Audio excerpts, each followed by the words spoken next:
This is Transformation and Regeneration by Jason F. McLennan.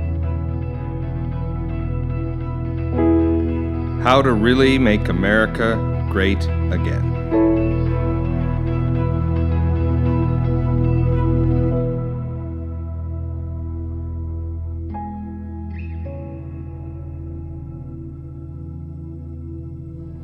America should embrace the path of reconciliation fully because we are stronger together, we are more resilient together, and we are greater, indeed only great, together.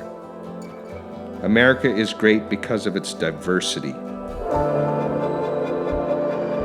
its immigrant history, and its roots as a haven. Bring me your tired, your poor, your huddled masses. These words have been forgotten. Too many falsely imagine themselves as the original inhabitants of a land that was in fact stolen from other peoples. They imagine a culture that couldn't have been created. American food, music, art, clothing, without the contributions of people from all corners of the world. Reconciliation requires we re-examine the dangerous or unhealthy mythologies that hold this country back. And I believe the U.S. is easily the most mythologically based culture in the world, rich with stories about individualism, manifest destiny, the role of faith in society, consumerism and consumption, American exceptionalism, self-protection versus community protection, etc., etc. In my opinion, each of these stories weaken the nation and undermine other, healthier mythologies that should be nurtured and held as core to what it means to be American. What are the mythologies we should champion? To create community, its unmatched levels of volunteering and charity, its incredible entrepreneurial spirit and plucky can-do attitude, its sense of justice and obligation to safeguard all people's inalienable rights and freedoms, its intolerance of bullies and willingness to protect the few from the many, its belief in merit-based achievement, its understanding of the need for a separation of church and state, many of the original ideas of the founders, really. So where do we begin? Anywhere might be fine, and multiple places at once too.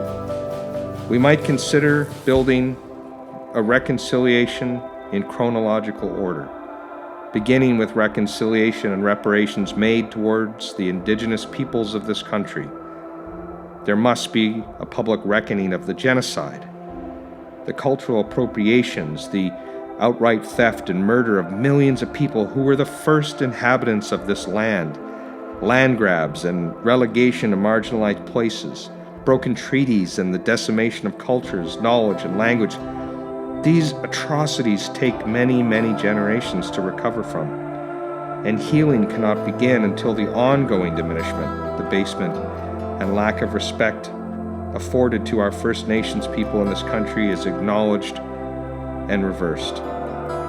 The truth needs to be held in the sunlight and taught to our children for years, not hours.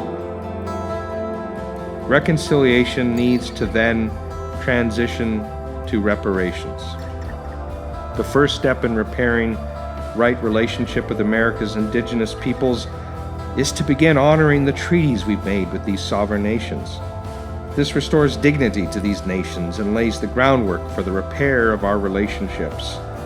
We now have many examples of what the process of reconciliation and reparations might look like. No approach is perfect, but we have much to learn from the world in this regard.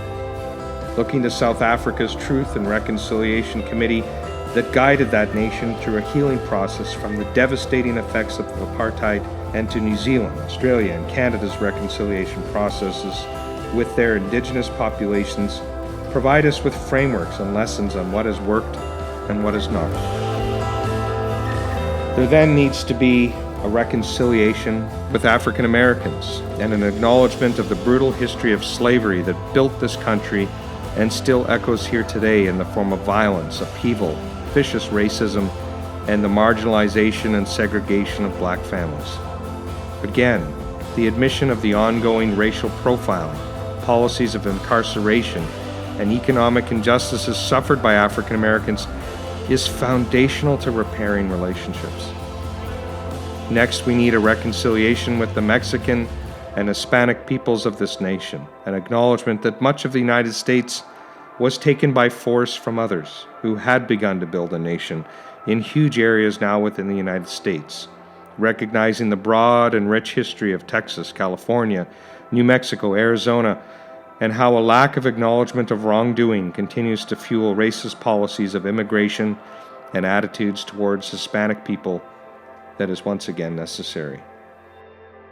Once a healthy reparation and reconciliation is in progress, it will become easier to acknowledge all aspects of history, how Asians were brought over in the 1880s for cheap and dangerous labor and simultaneously marginalized, and how wave after wave of various immigrants from Eastern European countries, the Middle East, and Asia have been mistreated.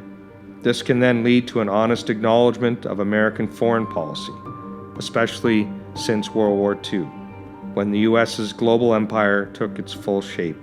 For many nations on the receiving end of disastrous U.S. foreign policies in which we've interfered in unscrupulous and immoral ways for political gain, we represent the very opposite of life, liberty, and the pursuit of happiness espoused in our founding documents.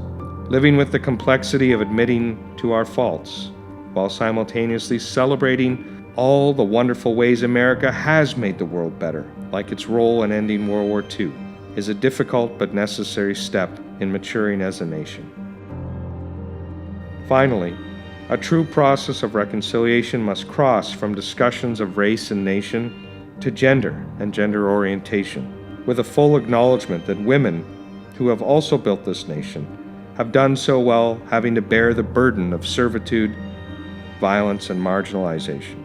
This is not a clarion call to collective shame. You do not tear yourself down when you acknowledge the past. You build everyone up equally together. This recognition is a prerequisite to building a more perfect union. There is white privilege because of history, because of things our ancestors in this country did. We've inherited privileges at the expense of many. White Americans can still stand tall and proud of so many things and can maintain pride in their ancestors' positive accomplishments, good deeds, great inventions, and great achievements. The many kindnesses and acts of compassion from our history deserve celebration and emulation. For here is a fundamental truth. All peoples, all around the world, have done good things and bad, saintly things and ghastly things. Much is lost to history, but no race or culture has a perfect or entirely imperfect record of deeds. In this country, right now, these are the issues and the history that is undealt with and must be addressed. This is the path to greatness for the earnest and dominant world empire.